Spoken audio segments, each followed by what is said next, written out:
Good afternoon everyone. Last class में हम लोग कोऑर्डिनेशन कंपाउंड्स देख रहे थे और कोऑर्डिनेशन कंपाउंड्स में हमने लिगेंड्स का इंट्रोडक्शन देख लिया था। उसके बाद हम लोग वर्नर थ्योरी हमने पढ़ लिया था और वर्नर थ्योरी के बाद हमने इफेक्टिव एटॉमिक नंबर स्टार्ट कर दिया था। तो इफेक्टिव एटॉमिक नंबर से ही फिर से एक बार देखते हैं। तो इफेक्टिव एटॉमिक नंबर क्या था कि मेटल टोटल जितने इलेक्ट्रॉन्स एक्सेप्ट करता है या मेटल के पास टोटल जितने इलेक्ट्रॉन होते हैं आफ्टर फॉर्मेशन ऑफ कॉम्प्लेक्स, उसको हम लोग बोलते हैं मेटल का इफेक्टिव एटॉमिक नंबर। इसके बाद नेक्स्ट बात करेंगे कि इफेक्टिव एटॉमिक नंबर का यूज़ क्या है। तो उसका जो यूज़ है वो एक साइंटिस्ट था सिडविक। तो सिडविक ने उसका यूज़ बताया था। तो उसके यूज़ में उसने ये बताया था कि वे कॉम्प्लेक्स जिनका इफेक्टिव एटॉमिक नंबर 36, 54 या फिर 86, जो कि नोबल गैस का एटॉमिक नंबर है, तो अगर किसी कॉम्प्लेक्स में मेटल का effective atomic number nearest noble gas के एटॉमिक नंबर के बराबर है तो ऐसा कॉम्प्लेक्स नेचर में ज़्यादा स्टेबल होता है। ये एक रूल दिया था और इस रूल को हम लोग बोलते हैं सिडविक EAN रूल। ठीक ना। तो सिडविक EAN रूल ये था कि वो कॉम्प्लेक्स जिसमें मेटल का effective atomic number nearest noble gas के एटॉमिक नंबर के बराबर हो, वो कॉम्प्लेक्स नेचर में ज़्यादा स्टेबल होते हैं। या उसने इस तरह से इसको डिफाइन किया था कि कॉम्प्लेक्स बनते ही इसीलिए हैं ताकि कोई मेटल अपना effective atomic number nearest noble gas के बराबर कर ले, जो कि 36, 54 या फिर क्या है 86 है। लेकिन इसके बहुत सारे एक्सेप्शन भी देखने को मिलते हैं। ये एक थ्योरी दी गई थी सिडविक के द्वारा। बायो, अगर आपका सपना है डॉक्टर बनने का तो ये सपना पूरा करेगा बायोम इंस्टीट्यूट। आज ही ज्वाइन करें बायोम, नगराटोली, शिवपुरी, तिलबन कॉलोनी, रांची। वो ऑक्टेट पूरा कर सके या वैलेंस शेल में 8 इलेक्ट्रॉन पूरा कर सके। लेकिन हमने देखा है कि बहुत सारे मॉलिक्यूल्स हैं जो कि हाइपोवैलेंट है या फिर हाइपरवैलेंट है, यानी इसके बहुत सारे एक्सेप्शन मिलते हैं। इसी तरह से इस सिडविक EAN रूल के भी बहुत सारे एक्सेप्शन हमको मिलते हैं। लेकिन इस पर कई बार क्वेश्चन बन जाता है। तो नेक्स्ट बात करेंगे सिडविक EAN रूल। तो नेक्स्ट टॉपिक जो है ये है आपका सिडविक EAN रूल। तो फिर से मैं रिपीट कर देता हूँ। सिडविक EAN रूल क्या है कि इसने ये बोला था कि ऐसे कॉम्प्लेक्स जिसमें मेटल का effective atomic number nearest noble gas के बराबर हो, यानी कि 36 हो, 54 हो या फिर 86 हो, तो ऐसे कॉम्प्लेक्स नेचर में ज़्यादा स्टेबल होते हैं। तो इसका जो रूल है वो यहाँ लिख देते हैं कि अकॉर्डिंग टू दिस रूल, यहाँ पे बेसिकली हम लोग पढ़ क्या रहे हैं, तो हम लोग जो है देख रहे हैं कि भाई कॉम्प्लेक्स बनते क्यों हैं। जैसे लास्ट क्लास में हमने क्या पढ़ा था, वर्नस थ्योरी। तो वर्नस थ्योरी में उसने बताया था भाई 2 टाइप की वैलेंसीज इंट्रोड्यूस की थी, प्राइमरी और सेकेंडरी। फिर आया इफेक्टिव एटॉमिक नंबर, तो जिसमें ये बोला गया कि इफेक्टिव एटॉमिक नंबर अगर किसी मेटल का नोबल गैस के बराबर है तो वो कॉम्प्लेक्स ज़्यादा स्टेबल होंगे और इसीलिए कॉम्प्लेक्स बन भी रहा है। ये एक थ्योरी यहाँ पे दी गई थी। लेकिन इस थ्योरी के बहुत सारे वायलेशन भी हमें मिलते हैं। तो पहले इस थ्योरी को स्टार्ट करते हैं। तो इस थ्योरी का जो स्टेटमेंट है, तो स्टेटमेंट ये है कि according to this rule a metal forms complex. Metal जो है वो कॉम्प्लेक्स इसलिए बनाता है टू अटेन EAN ऑफ 36, 54 और 86। दैट इज, या दूसरे वर्ड्स में अगर इसको बोला जाए, ठीक ना, तो दैट इज, ऊपर या नीचे, ठीक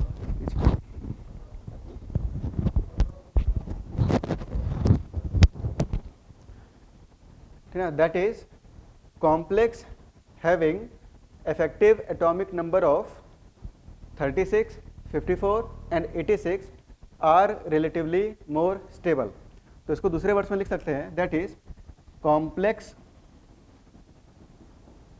having, तो complex having EAN of 36, 54 और 86 are मोर स्टेबल। अच्छा, लास्ट क्लास में कुछ होमवर्क भी मैंने दिया था शायद आप लोग को, ठीक ना, कुछ कॉम्प्लेक्स का इफेक्टिव एटॉमिक नंबर निकालने के लिए दिया था होमवर्क। तो अगर उसमें कोई डाउट हो तो आप लोग पूछ लो, ठीक ना, अदरवाइज फिर आगे बढ़ते हैं। कोई डाउट है क्या उसमें? कैलकुलेट किया आपने? तो उसमें अगर जैसे किसी में डाउट हो निकालने में तो उसको देख लो। कोई पर्टिकुलर क्वेश्चन किसी का EN निकालना हो तो कॉम्प्लेक्स आप बता सकते हो लास्ट क्लास में, ठीक। आखिरी कॉम्प्लेक्स का लिखा था हमने? आखिरी, पहला नहीं, आखिरी।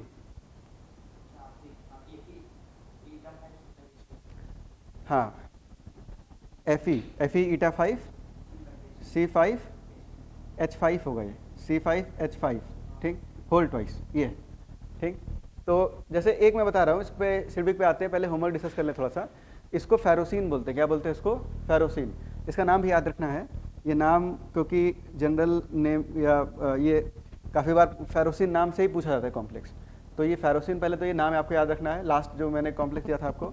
और फेरोसिन जो है इसमें इसका IUPAC नाम भी डिस्कस करेंगे थोड़े समय में। ये इसका IUPAC नाम नहीं है, जनरल नेम है, कॉमन नेम है।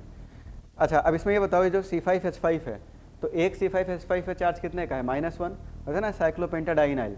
तो 2 पे चार्ज कितने का होगा? -2। ओवरऑल चार्ज कितना है? 0। तो Fe पे जो चार्ज है वो +2 का आ जाता है, ठीक है। Fe पे चार्ज कितना आ जाएगा? +2। इसका जब EN निकालेंगे, इफेक्टिव एटॉमिक नंबर, तो आयरन का एटॉमिक नंबर कितना है? 26, ठीक, आयरन का एटॉमिक नंबर 26। इसके बाद -2, क्योंकि इसमें से 2 इलेक्ट्रॉन निकाल दिए, ठीक, प्लस यहाँ पे अपने पास ये जो C5 H5 है, ये आपका पाई डोनर है, और पाई डोनर में भी ये एक डोनेशन में कितने इलेक्ट्रॉन देगा? 6, ठीक है ना, 6 इलेक्ट्रॉन ही देता है। तो यहाँ पे 6, ये 6 इलेक्ट्रॉन देगा, और इस तरह के कितने लिगेंड है? 2, तो 6 × 2, तो ये वैल्यू 24 + 12, तो ये वैल्यू कितनी हो जाएगी? 36 हो जाएगी, ठीक। इसका स्ट्रक्चर भी मैं बता देता हूँ कि देखो, यहाँ पे अपने पास Fe2+, ठीक है, आयरन है, ठीक। जो ईटा 5 C5 H5 है, ये आपका बेसिकली ये है, ठीक ना, माइनस, ठीक, ये एरोमेटिक कंपाउंड है। और जब ये अपना लोन पेयर डोनेट करेगा तो टोटल 6 इलेक्ट्रॉन्स ये डोनेट करेगा, है ना, 6 इलेक्ट्रॉन डोनर है। अब इसमें अपने पास इस तरह से यहाँ पे एक आपके पास जो है लिगेंड ये हो गया, और एक लिगेंड इस तरह से अपने पास ये हो गया, ठीक ना। चार्ज कैसा है? माइनस। ये अपना पाई क्लाउड इसको दे देगा, ये भी अपना पाई क्लाउड इसको क्या करेगा? दे देगा, ठीक। तो यहाँ पे ये एक डोनेशन में, ठीक ना, एक डोनेशन में ये कितने इलेक्ट्रॉन देगा? 6। और ये भी एक डोनेशन में कितने इलेक्ट्रॉन देगा? 6। तो 6 यहाँ से मिले, 6 यहाँ से मिले, तो कितने हो गए? 12 इलेक्ट्रॉन्स ये हो गए। इसके पास 26 इलेक्ट्रॉन पहले से ही थे। इस पर चार्ज कितने का है? 2+, तो 2 निकाल दिए, +12, तो ये अपने पास टोटल कितना आ गया? 36। तो EAN जो है वो इसका 36 आ जाएगा। इसके अलावा किसी और कॉम्प्लेक्स में अगर डाउट हो तो आप पूछो, ठीक ना, क्योंकि कॉम्प्लेक्स तो याद नहीं, मैंने लास्ट क्लास में क्या दिया था, ठीक। तो कॉपी है क्या? कॉपी देना लास्ट क्लास में जो दिया। एक बार आंसर्स देख लेते हैं क्विक, फिर आगे बढ़ते हैं।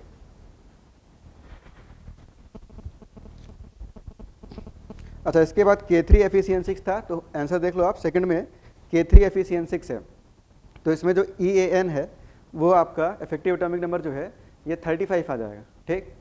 अच्छा, इसके बाद नेक्स्ट है K2 HgI4, तो इसमें कुछ चीज़ें आप ऐड भी करते चलो। जो K2 HgI4 है, K2 HgI4, इसको नेस्लर्स रिएजेंट बोलते हैं, ठीक। इसका नाम याद रखना है, इसको बोलेंगे नेस्लर्स रिएजेंट। तो नेस्लर्स रिएजेंट में इसमें अपने पास +2, तो इस पर चार्ज कितना? -2। इस पर चार्ज कितना? -1, तो इस पर -2, तो इस पर 2+ का चार्ज आ जाएगा। मरकरी का जो EN जब निकालोगे तो यहाँ पे अपने पास 80 हो गया, -2 + 4 × 2, तो ये वैल्यू कितनी? 78 + 8, तो ये वैल्यू कितनी हो जाएगी अपने पास? 8 × 8 = 16, तो ये 86 आ जाएगी। कितनी आ जाएगी? 86, ठीक। इसके बाद K2 PtCl6, तो K2 PtCl6 इसका कितना आएगा? तो इसमें अगर देखा जाए तो Pt पे चार्ज कितना है? 4+, तो प्लैटिनम पे चार्ज 4+ का है, K2 PtCl6, तो प्लैटिनम पे चार्ज 4+ का है। तो यहाँ पे अपने पास प्लैटिनम का एटॉमिक नंबर 78 - 4 + 6 × 2, इसको कैलकुलेट कर लो, तो यहाँ से अपने पास मिल जाएगा 74 + 12, तो ये वैल्यू भी कितनी आ गई? 86, ठीक, ये भी 86 आ गई, ठीक। इसके बाद नेक्स्ट कॉम्प्लेक्स है टाइटेनियम सिग्मा C5 H5, और दूसरा है ईटा 5 C5 H5। तो यहाँ पे हमें दिख रहा है कि जो टाइटेनियम है, इसको मिटा रहे हैं, तो टाइटेनियम यहाँ पे अपने पास सिग्मा C5 H5, और आपके पास यहाँ पे क्या है? ईटा 5C5H5 ये दिया हुआ है। अच्छा, इस पर चार्ज कितने का 2 प्लस, क्योंकि ओवरऑल 0 -1 तो ये +2 हो जाएगा। टाइटेनियम का एटॉमिक नंबर कितना है 22 -2 प्लस ये 2 इलेक्ट्रॉन देगा और ये 6 इलेक्ट्रॉन देगा। ठीक, तो ये 20 + 2 + 6 तो 6 + 2 8, तो इसका जो EAN है वो कितना आ जाएगा 28। इसी तरह से बाकी सबका भी निकाल सकते हैं। NaCO है, तो अब ये सब जो है ये सब होना चाहिए, इसमें डाउट नहीं आना चाहिए। जैसे ये कॉम्प्लेक्स आपको दिया है NOCO ठीक, तो Na पे प्लस आ गया, तो इस पर चार्ज कितना -1, इस पर 0, तो कोबाल्ट पे चार्ज कितना -1। तो यहाँ पे हमें दिख रहा है कि इसका एटॉमिक नंबर कितना है 27 -1 यानी +1 ठीक, प्लस 4 × 2 तो ये आपका हो गया 28 + 8, तो ये वैल्यू कितनी आ जाएगी 36। ठीक, इसी तरह से बाकी सारे भी हो जाएंगे। अब कोई अगर स्पेसिफिक डाउट हो तो पूछ लो। ठीक, क्वेश्चन नंबर 9 पे आ रहा हूँ मैं। 8 और 9 दो क्वेश्चन लास्ट देख रहे हैं। तो 8 और 9 में क्वेश्चन नंबर जो 8 है इसमें आपके पास देखो, इसका बताया था, इसको प्रशियन ब्लू बोलते हैं, Fe4 FeCN6 ये बोलते हैं, इसका होल थ्राइस। तो इस पर 3+ का चार्ज आ गया और इस पर चार्ज कितना आ जाएगा 4-। ठीक, इसको क्रॉस कर देंगे, साइनाइड पे -1 का चार्ज है तो -6, तो इस पर चार्ज 2+ का आ जाएगा। तो इसका जो EAN है आयरन का, तो यहाँ पे अपने पास इस आयरन का EN आ जाएगा 26 - 2 + 6 × 2, तो ये वैल्यू भी 36 ही आएगी। ठीक, अच्छा, इसके बाद जेसी सॉल्ट। तो जेसी सॉल्ट जो है, जेसी सॉल्ट का फॉर्मूला है KPT Cl3 η2 C2H4। ठीक, तो यहाँ पे C2H4 का होल ट्वाइस। सर 7 का नेम 7 जो है अभी IUPAC ने आपको सिखाया कहाँ है, तो अभी IUPAC नाम जब सिखाएंगे तब समझ में आएगा। ठीक ना, अभी नाम देना नहीं बताया अभी। ठीक, कुछ जो जनरल नेम थे, कॉमन नेम, तो वो बता दिए। IUPAC नेम देने का तरीका है, तो वो नेक्स्ट टॉपिक ही है अपना, एक पूरा टॉपिक। तो यहाँ पे अपने पास इस पर प्लस, इस पर चार्ज कितना -1, इस पर चार्ज कितना आएगा 2+, तो 78 - 2 प्लस एक क्लोरीन 2 इलेक्ट्रॉन देगा, तो यहाँ पे 3 × 2 प्लस C2H4 इथाइलिन है, तो ये पाई डोनर है, 2 इलेक्ट्रॉन देगा ये, इसका होल ट्वाइस नहीं यहाँ पे, तो ये +2 आ जाएगा। ठीक ना, क्योंकि ये 2 इलेक्ट्रॉन देगा ना ये, तो ये वैल्यू कितनी आ रही है, तो 70 3 2 6 6 2 8, तो ये वैल्यू ये 84 कितना आ जाएगा, ये 84। तो इस तरह से ये हम इसको बता सकते हैं। ठीक, इसके अलावा कोई और अगर डाउट हो तो आप पूछ सकते हो, तो आगे बढ़ते हैं। अब इसमें वापस से आते हैं, ठीक ना, सिडविक EN रूल पे। तो सिडविक EN रूल क्या है कि इसमें ये बोला गया है कि ऐसे कॉम्प्लेक्स जिनका इफेक्टिव एटॉमिक नंबर, तो इफेक्टिव एटॉमिक नंबर 86, 54 या 36 है, तो ऐसे कॉम्प्लेक्स जो है वो नेचर में क्या होते हैं, ज़्यादा स्टेबल होते हैं। ठीक, अब इस रूल को जनरलाइज नहीं कर सकते। ठीक है, this rule can not be generalize. क्यों? क्योंकि ऐसे बहुत सारे कॉम्प्लेक्स है। अभी आपने जब सॉल्व किया तो हमने देखा कि ऐसे बहुत सारे कॉम्प्लेक्स हैं जिसमें जो EAN है वो ये 3 वैल्यू नहीं आ रही है। कुछ में 84 आई थी, एक में तो 28 भी आई थी। तो ऐसे बहुत सारे कॉम्प्लेक्स है जो कि एग्जिस्ट भी करते हैं और उनका जो EAN है वो 36, 54 या 86 नहीं होता। तो इसमें एक पॉइंट यहाँ पे और लिखेंगे कि there are several violation of this rule. ठीक, इस रूल के बहुत सारे वायलेशंस आपको मिलते हैं। अच्छा, अब नेक्स्ट आते हैं, ठीक ना। तो इसमें अपने पास ये जो रूल है इस पर क्वेश्चन कैसे बनता है, तो क्वेश्चन ये बनता है कि आपसे पूछा जाएगा कि 4 ऑप्शन दिए हैं और आपसे ये पूछेगा कि भाई कौन सा कॉम्प्लेक्स है जो सिडविक EAN रूल को फॉलो कर रहा है।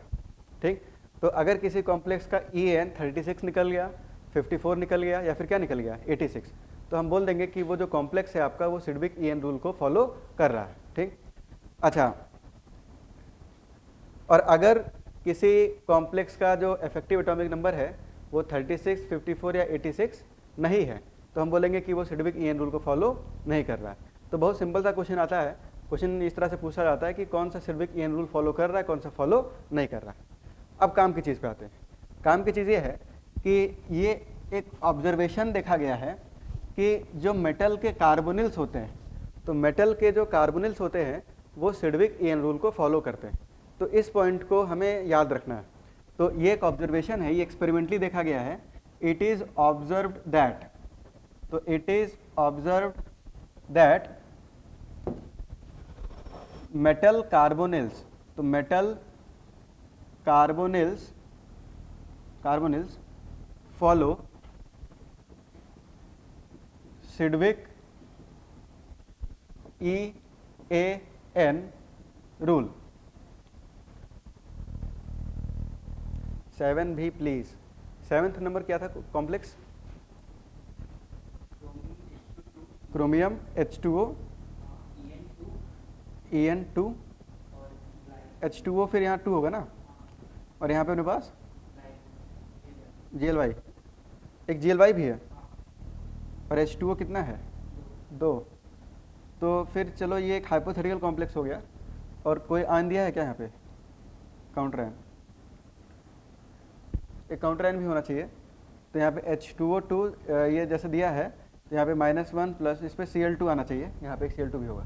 तो यहाँ पे अपने पास देखो, इस पर चार्ज 2 प्लस का आएगा, इस पर -1, इस पर कोई चार्ज नहीं, इस पर कोई चार्ज नहीं, तो इस पर चार्ज आएगा 3 प्लस। क्रोमियम का जो एटॉमिक नंबर है वो कितना है? 24 - 3। H2O 2 इलेक्ट्रॉन देगा, तो 2 और 2 कितना हो गया? 2 × 2 4। ठीक, जो EN है तो एक EN 4 इलेक्ट्रॉन देगा, बाइडेंटेट है, तो 2 EN कितना देगा? 4 × 2 = 8। और ग्लिसिनेट जो है ये भी बाइडेंटेट है, ग्लिसिनेट, तो ये 2 लोन पेयर देता है, यानी 4 इलेक्ट्रॉन देगा ये, तो प्लस एक वैल्यू कितनी आ जाएगी? 4। ठीक, तो इसको आप जोड़ लो, ये आपका आंसर हो जाएगा। ठीक, फिर से रिपीट कर देता हूँ। क्रोमियम का एटॉमिक नंबर 24, 3 प्लस तो -3, एक H2O 2 इलेक्ट्रॉन देगा, तो 2 कितने देंगे? 4। अच्छा, EN बाइडेंटेट होता है, तो एक EN 4 इलेक्ट्रॉन देगा, तो 2 EN कितना देगा?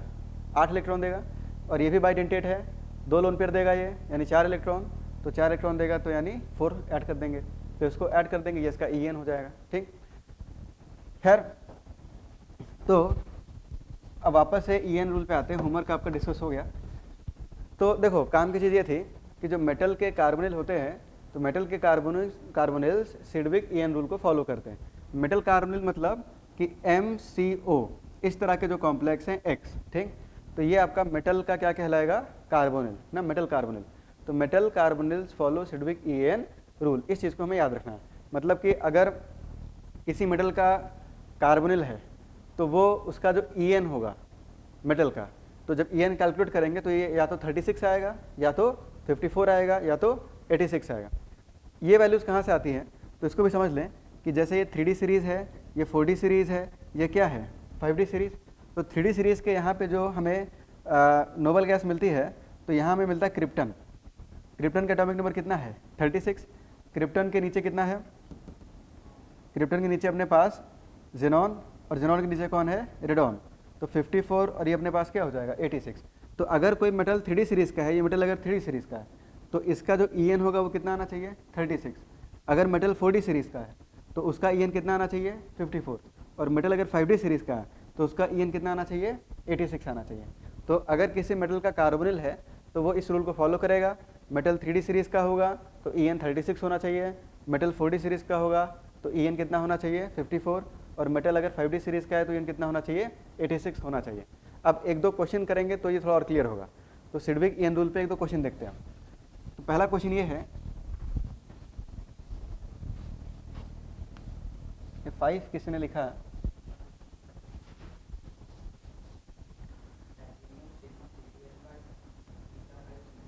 अच्छा ये तो ये बता दिया है ना, ये तो बता दिया आपको। 5 क्वेश्चन और 5 बताया अभी। अच्छा, इसके बाद जैसे क्वेश्चन है, इसमें ये बताओ कि कैलकुलेट या find the value of x। तो find the value of x, और ये वेरी इंपॉर्टेंट क्वेश्चन, ये क्वेश्चन नीट में भी आया है और NCERT में भी प्रेजेंट है इस तरह के क्वेश्चन, और इस तरह के क्वेश्चन बहुत सारे बनते हैं। तो इसको क्लास में सॉल्व करेंगे। तो इसमें फर्स्ट जो है ये कॉम्प्लेक्स है आपका NiCOX, सेकेंड है आपका FeCOX, और थर्ड है अपने पास क्रोमियम CrCOX।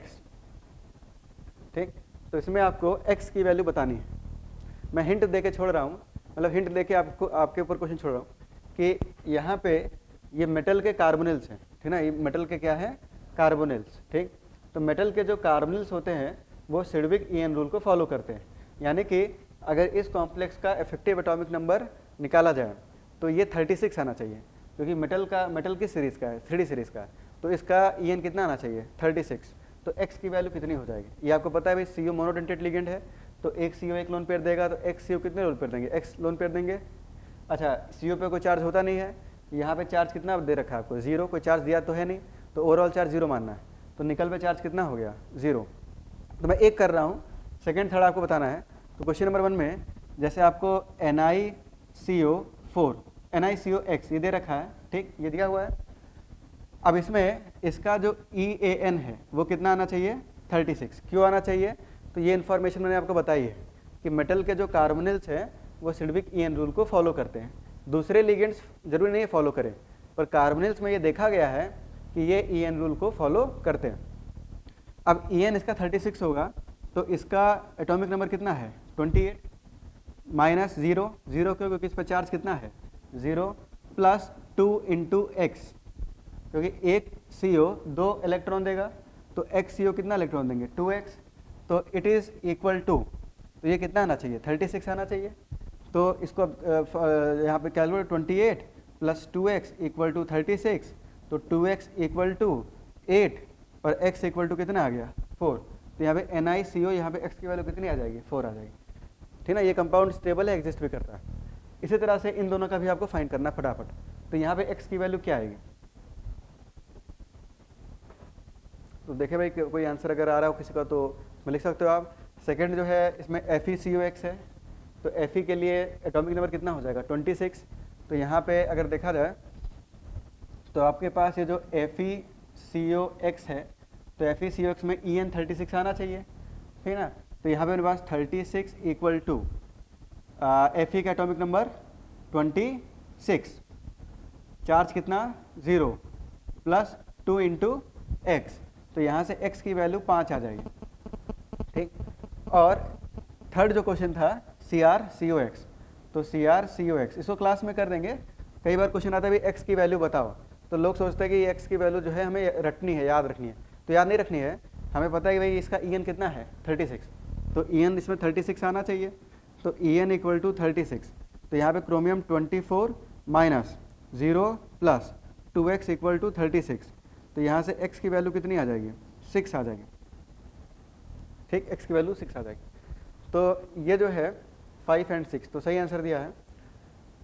तो ये था अपना सिडविक ईएन रूल। तो सिडविक ईएन रूल जो है, अब उस पर एक क्वेश्चन और देखेंगे, और ये क्वेश्चन अच्छा क्वेश्चन भी है, इस पर अच्छे क्वेश्चन बनते हैं। ये जो क्वेश्चन है असल में एक थ्योरी का ही पार्ट है, और इस पर बहुत अच्छे अच्छे क्वेश्चन बन जाते हैं। तो इसमें नेक्स्ट जो क्वेश्चन है इसको थोड़ा समझेंगे। क्वेश्चन ये है कि explain why MnCO5 behave as oxidizing agent and readily dimerizes। Readily dimerise मतलब कि बहुत ही आसानी से डायमराइज कर जाता है, अपने ही जैसे दूसरे मॉलिक्यूल के साथ जुड़ जाता है, ठीक, बॉन्ड के थ्रू। तो इसका रीज़न क्या है, तो पहले कॉन्सेप्ट को समझ ले। कॉन्सेप्ट को समझने के बाद एक दो क्वेश्चन और देखेंगे इस पर। तो देखो MnCO5 जो है, MnCO5, तो इसमें ये जो कॉम्प्लेक्स है MnCO5, इसका अगर EAN निकाला जाए, इफेक्टिव एटॉमिक नंबर, तो इफेक्टिव एटॉमिक नंबर कितना हो जाएगा, तो इस पे ओवरऑल चार्ज कितना दे रखा है, 0। तो यहाँ पे 25 इलेक्ट्रॉन तो पहले से ही थे, माइनस 0 क्योंकि इस पर चार्ज कितना है, 0, क्योंकि ओवरऑल चार्ज आपको 0 दे रखा है, ठीक। तो माइनस 0 प्लस एक जो CO है ये एक लोन पेयर देता है, तो 5 CO कितने देंगे, 10, तो 5 इंटू 2 हो जाएगा, तो ये वैल्यू आपको मिलेगी 35, ठीक है, कितनी मिलेगी, 35। अब हमने देखा है कि जो मेटल के कार्बोनिल्स होते हैं तो उनकी टेंडेंसी होती है कि वो सिडविक ईएन रूल को फॉलो करें, इससे उनकी स्टेबिलिटी बढ़ जाती है। तो मुझे दिख रहा है कि एक इलेक्ट्रॉन की कमी है। अगर इस मेटल में एक इलेक्ट्रॉन और आ जाए तो इसका जो En है वो कितना हो जाएगा, 36 हो जाएगा। तो होता क्या है कि ये जो कॉम्प्लेक्स है आपका MnCO5, ये बहुत ही आसानी से एक इलेक्ट्रॉन को एक्सेप्ट कर लेता है, और एक्सेप्ट करते ही ये MnCO5 ओवरऑल चार्ज कितना आ गया, माइनस में कन्वर्ट हो जाएगा। अब यहाँ पे इस कॉम्प्लेक्स का जो इफेक्टिव एटॉमिक नंबर था वो कितना था, 35 था ना पहले। इलेक्ट्रॉन के एक्सेप्ट करते ही यहाँ पे Mn पे चार्ज कितना हो गया, -1। तो EAN जो होगा वो हो जाएगा 25 माइनस -1 मतलब +1, एक इलेक्ट्रॉन आ गया एक्स्ट्रा, ठीक ना, +5 × 2, तो ये वैल्यू आपके पास आ जाएगी 36, और इससे इसकी स्टेबिलिटी क्या होगी, बढ़ जाएगी। तो इलेक्ट्रॉन एक्सेप्ट करते ही इसका जो En है वो 36 हो जाता है, जिससे कि कॉम्प्लेक्स की जो स्टेबिलिटी है वो बढ़ जाती है। तो इस कारण से ये अपने आप को क्या कर रहा है, रिड्यूस, ठीक ना, तो खुद रिड्यूस हो रहा है और दूसरे को क्या करेगा, ये ऑक्सीडाइज, ठीक ना। और इसीलिए ये जो कॉम्प्लेक्स है आपका, ये एक बहुत ही अच्छा क्या होता है, ऑक्सीडाइजिंग एजेंट, क्योंकि दूसरे से इलेक्ट्रॉन को बहुत ही आसानी से ये छीन सकता है। तो En को 36 करने के लिए ये इलेक्ट्रॉन एक्सेप्ट करता है और खुद रिड्यूस होता है, दूसरे को ऑक्सीडाइज करता है। यहाँ तक अगर कोई डाउट हो तो उसको चैट सेक्शन में आप लिख सकते हो। और इसके बाद इसी का जो दूसरा पार्ट था वो था एंड रेडिली डायमराइजेस। तो अब उसको देखते हैं, तो उसको मिटा रहे हैं। तो इसमें क्वेश्चन पूछा किसी ने कि सर हर मेटल कार्बोनिल के लिए En 36 होगा। तो हाँ, ये एक ऑब्जर्वेशन है कि लगभग जितने भी नॉन मेटल कार्बोनिल्स हैं सभी जो है 36 नहीं, सभी जो है वो सिडविक En रूल को फॉलो करते हैं। अब अगर मेटल 3D सीरीज का है तब तो 36 होगा, लेकिन मेटल अगर 4D सीरीज का है तो क्या होगा, 54 होगा, और मेटल 5D सीरीज का है तो क्या होगा, 86 होगा। अब देखो नेक्स्ट ये है कि ये जो आपका कॉम्प्लेक्स है अपना En 36 करने के लिए एक ऑप्शन है कि भाई इलेक्ट्रॉन जो है वो एक्सेप्ट कर ले और खुद रिड्यूस हो जाए, दूसरे को ऑक्सीडाइज कर दे। दूसरा ऑप्शन ये है कि अगर मान लो कोई इलेक्ट्रॉन डोनर नहीं है, क्योंकि इलेक्ट्रॉन डोनर भी चाहिए इलेक्ट्रॉन लेने के लिए, कोई इलेक्ट्रॉन डोनर इसको नहीं मिल रहा है, तो ये डायमराइज कर जाता है और डायमराइज करके अपना EAN जो है वो 36 कर लेता है। तो 36 कैसे कर लेता है अब उसको समझेंगे। तो अब मैं इसको मिटा रहा हूँ, ठीक है ना।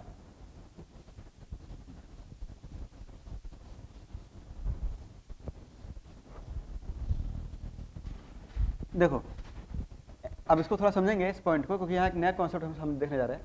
तो MnCO5 जो है, ये जो अपना कॉम्प्लेक्स है, ठीक, इसको इस तरह से भी लिख सकते हैं, क्योंकि कॉम्प्लेक्स में एक रूल होता है कि इसको ब्रैकेट में ही लिखना है, लेकिन कई बार ब्रैकेट एमिट भी कर देते हैं। अगर इस पर कोई चार्ज नहीं है, ठीक ना, तो कई बार कॉम्प्लेक्स ये ब्रैकेट लिखने की कोई ज़रूरत आपको नहीं है। अगर चार्ज है तो ब्रैकेट लिखना जरूरी है, चार्ज नहीं है तो ब्रैकेट लिख भी सकते हो, ब्रैकेट नहीं भी लिख सकते। अच्छा, अब ये जो MnCO5 है ये रूम टेम्परेचर पर इजीली डायमराइज करता है और ये Mn2CO10 में कन्वर्ट हो जाता है, ठीक, Mn2CO10 में। अब इसमें MnCO5 का जो EAN था वो अपने पास कितना था, 35 था, ठीक। जब ये डायमराइज कर गया तो अब देखो यहाँ पे एक नई चीज़ बता रहा हूँ आपको कि जब एक मेटल था तो En निकालने का तरीका बता दिया। अब यहाँ पे मेटल कितने हैं, 2। तो अब इसमें जो है कुछ जो रूल्स थे उसमें एक रूल हम लोग और ऐड करेंगे। तो यहाँ पे इन 2 मेटल को एक मेटल मानेंगे, ठीक है। मेटल कितने हैं, 2, इनको कितना मेटल मानोगे, एक मेटल मान लेंगे। तो जो इफेक्टिव एटॉमिक नंबर होगा, तो इस कॉम्प्लेक्स की बात करें Mn2CO10, तो इसका अगर EAN निकाला जाए तो यहाँ पे EAN ऑफ बोथ Mn, दोनों Mn का EN निकालेंगे, ठीक। तो इन 2 को एक मेटल मानेंगे। तो इसमें कितने इलेक्ट्रॉन थे, 25, और कितने मेटल हैं, 2, तो 25 × 2 कितना हो गया, 50। तो 50 इलेक्ट्रॉन तो पहले से ही है, तो यहाँ पे अपने पास 25 × 2, ये तो पहले से ही। चार्ज कितना है, 0, दोनों पे मिला के चार्ज 0 है, तो -0 कर देते हैं।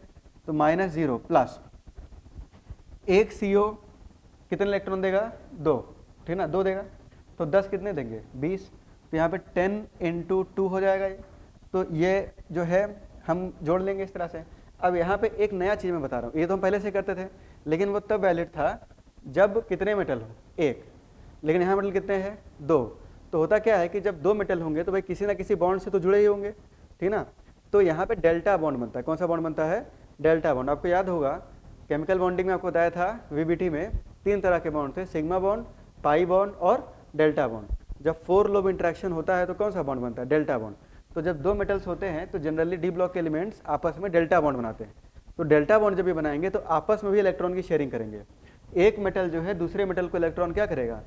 प्रोवाइड करेगा। तो इस कारण से हर मेटल के लिए एक इलेक्ट्रॉन बढ़ जाता है, और 2 मेटल है तो कितने इलेक्ट्रॉन बढ़ जाएंगे? 2। तो एक डेल्टा बॉन्ड के लिए 2 इलेक्ट्रॉन हम इसमें क्या करेंगे? ऐड करेंगे, +2। तो इसको जब कैलकुलेट करोगे तो ये वैल्यू 72 आ जाएगी। कितनी आ जाएगी? 72।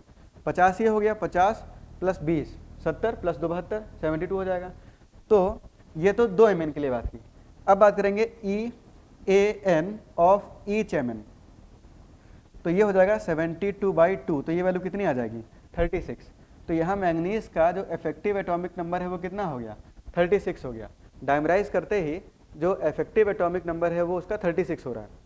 अब इस तरह से तो थोड़ा समझाना मुश्किल है, अब इसको थोड़ा डायग्राम से समझेंगे तो ये अच्छे समझ में आ जाएगा। ठीक, तो अब इसको मैं थोड़ा डायग्राम से समझा रहा हूँ कि ये 2 इलेक्ट्रॉन आपने ऐड क्यों किया। भाई हमने यहाँ पे कितने इलेक्ट्रॉन ऐड किया? 2। किसी ने पूछा सर EN35 कैसे हुआ? तो अभी बताया EN35 इसका कैसे हुआ, वो तो बताया ना अभी थोड़ी देर पहले। ठीक, कि इसमें जो है Mn में यहाँ पे MnCO5, तो इसका जब EAN निकालोगे इस कॉम्प्लेक्स का तो 25 तो इसके पास पहले से ही थे, -0 + 5 × 2, तो ये वैल्यू अपने पास कितनी आ जाएगी? 35।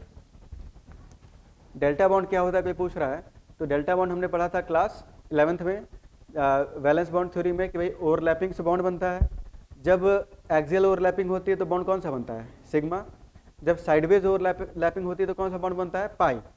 साइडवेज ओवरलैपिंग में भी अगर 2 लोब इंटरेक्शन है तब पाई बोलेंगे, लेकिन अगर 4 लोब का इंटरेक्शन है तो क्या बोलेंगे? डेल्टा बॉन्ड बोलेंगे। तो ये क्लास 11th में ये आपको नोट्स में लिखवाया है, एक बार इसको रिवाइज करना, उस पर दोबारा नहीं जा रहे, टाइम उसमें दोबारा लग जाएगा। इसमें अब मैं इसको ये बताने जा रहा था यहाँ पे जो नया चीज़ आपने देखा कि अगर डेल्टा बॉन्ड प्रेजेंट है 2 मेटल के बीच में तो हर डेल्टा बॉन्ड के लिए आपको 2 इलेक्ट्रॉन इस एक्सप्रेशन में ऐड करना है। तो पहले तो इस रूल को मैं लिखवा देता हूँ कि फॉर ईच डेल्टा बॉन्ड, ठीक, for each delta bond present between metal 2 electrons are या 2 is added, 2 is added, ठीक ना, in the expression, 2 मतलब समझते ही आप लोग, 2 वैल्यू, ठीक ना, is added in the expression of EAN। EAN के एक्सप्रेशन में बता रहा हूँ, ठीक ना, EAN के एक्सप्रेशन में 2 वैल्यू को हम क्या करेंगे? ऐड करेंगे।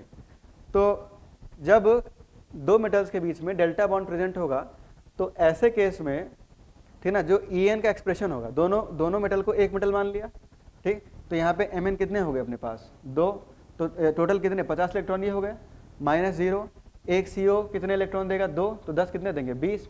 तो 20 ये हमने जोड़ दिए। फिर क्योंकि हमें पता है कि 2 मेटल के बीच में एक बॉन्ड होगा और बॉन्ड कौन सा होगा? डेल्टा बॉन्ड होगा, क्योंकि डी ब्लॉक के एलिमेंट जब कोवेलेंट बॉन्ड बनाएंगे तो भाई डी ऑर्बिटल जब ओवरलैप करेंगे तो 4 लूप का इंटरेक्शन होगा, तो यहाँ से जो बॉन्ड बनेगा वो डेल्टा बॉन्ड बनेगा। तो सबसे पहले तो एक रूल बता दें आपको कि अगर डेल्टा बॉन्ड प्रेजेंट है तो EAN के एक्सप्रेशन में कितने इलेक्ट्रॉन जोड़ने हैं आपको? 2। तो यहाँ पे ये 72 वैल्यू आ जाएगी। 72 के बाद ये तो दोनों Mn के लिए निकाला, एक Mn के लिए जब निकालेंगे तो 72 का क्या कर देना है? हाफ कर देना है, तो एक Mn के लिए 36 आ जाएगी। अब ये समझते हैं थोड़ा सा, वैसे तो मैंने इसको थ्योरेटिकली बताया कि 2 क्यों जोड़ा गया है, लेकिन अब थोड़ा अच्छे समझते हैं ये 2 वैल्यू क्यों जोड़ी गई है। तो अब डायग्राम बनाएंगे तो ये और क्लियर होगा। तो अब मैं क्या कर रहा हूँ, यहीं पे बना रहा हूँ, देखो यहाँ पे जो आपका MnCO10 था, पहले समझ ले फिर लिखेंगे, MnCO5 था, ठीक। तो MnCO5 में यहाँ पे आपके पास ये हो गया मैंगनीज, ठीक, यहाँ पे CO कितना है? 5। तो यहाँ पे 1 2 3 4 और 5। पहले तो मैं इस रिजल्ट को, ये जो पॉइंट लिखा है इसको मैं डिराइव कर रहा हूँ इस एग्जाम्पल के थ्रू हेल्प से, फिर इसको जनरलाइज कर देंगे, तो हर जगह यूज़ करेंगे इसको। अब इसमें हर CO अपना एक लोन पेयर मैंगनीज को क्या करेगा? डोनेट कर देगा। इस तरह से MnCO5 कितने अपने पास? 2, दोनों आपस में मिल जा रहे हैं। तो यहाँ से मेरे पास बन जाएगा MnCO 1 2 3 4 और 5। तो ये अपना एक एक लोन पेयर इस तरह से जो है इसको डोनेट कर देगा। ठीक, अब पहले तो ये दोनों अलग अलग थे, अब इन्होंने आपस में एक बॉन्ड बना लिया तो Mn2CO10 बन जाएगा। तो ये बन गया आपका Mn2CO10। यहाँ दो मैंगनीज के बीच में जो बॉन्ड बनेगा ये क्या सिग्मा बॉन्ड बनेगा? नहीं। क्या ये पाई बॉन्ड बनेगा? नहीं। दो डी ऑर्बिटल्स आपस में इंटरेक्ट करेंगे तो यहाँ पे जो बॉन्ड बनेगा वो कौन सा बॉन्ड बनेगा? Delta bond. ठीक है ना, तो दो डी ब्लॉक के एलिमेंट्स के बीच में जो बॉन्ड होता है इसको क्या बोलते हैं हम लोग? Delta bond. ठीक, अब इसमें थोड़ा इलेक्ट्रॉन्स काउंट किए जाएँ। EAN क्या होता है कि भाई मेटल कॉम्प्लेक्स बनने के बाद मेटल में कितने इलेक्ट्रॉन्स आ गए? तो देखो यहाँ पे अब मैं थोड़ा सा और इसको समझा, डेल्टा बॉन्ड को इस तरह से बना रहा हूँ कि ये जो डेल्टा बॉन्ड बना है तो डेल्टा बॉन्ड भी एक कोवेलेंट बॉन्ड ही है। इंटरेक्शन तो 4 लोग का है लेकिन एक इलेक्ट्रॉन ये लेके आया था और एक इलेक्ट्रॉन ये लेके आया था तो यहाँ पे 2 इलेक्ट्रॉन की शेयरिंग हो जाएगी। ठीक ना, तो इस तरह से इन दोनों के बीच में कोवेलेंट बॉन्ड बन जाएगा और बॉन्ड कौन सा बनेगा? आपका डेल्टा बॉन्ड बनेगा। अब इलेक्ट्रॉन काउंट कर लो।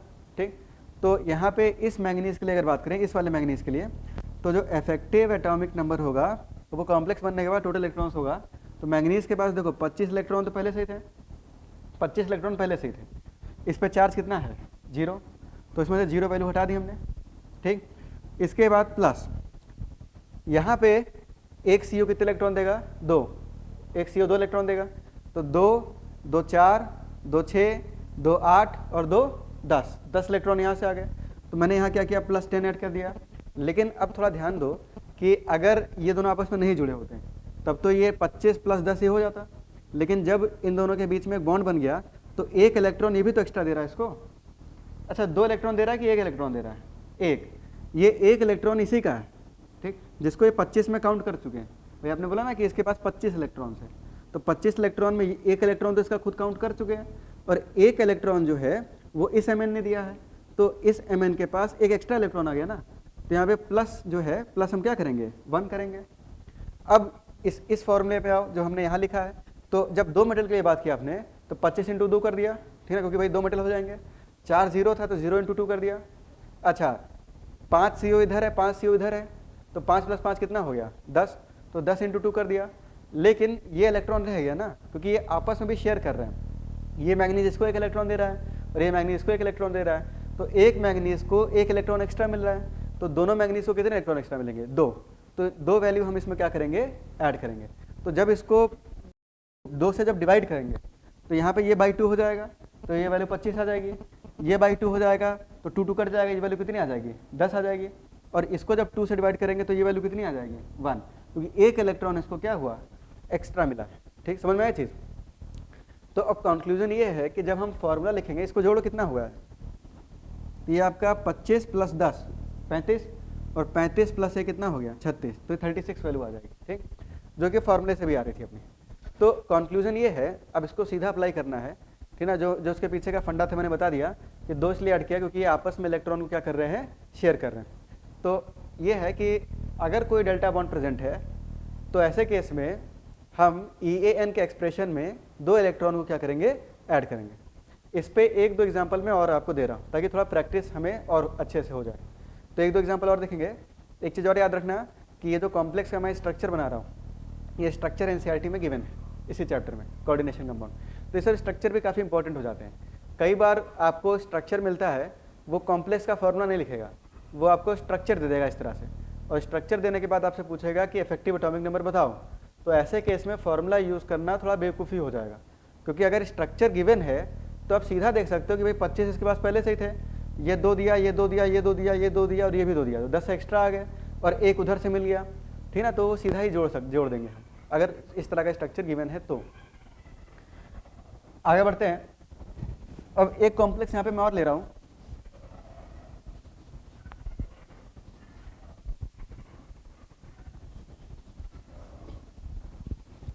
जैसे यहाँ पे कॉम्प्लेक्स है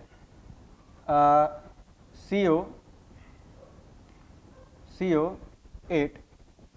CO2 CO8, जैसे ये। ठीक, ये CO मतलब कोबाल्ट हो गया और CO मतलब क्या हुआ आपका?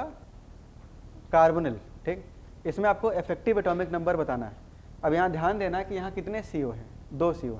तो पहले तो फॉर्मूले से निकालो, फिर मैं स्ट्रक्चर भी बनाऊंगा फिर स्ट्रक्चर को देख कर भी बताएंगे, है ना, दोनों मेथड देखेंगे। एक दो क्वेश्चन करेंगे तो थोड़ा प्रैक्टिस में आ जाएगा ये।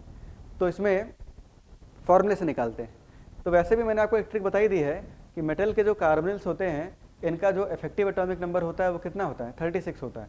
अगर 36 से कम है तो वो इलेक्ट्रॉन ईजिली ले लेगा, और 36 से ज़्यादा है तो इलेक्ट्रॉन ईजिली क्या करेगा, लूज़ कर देगा। ठीक, तो इसका 36 होना ही चाहिए।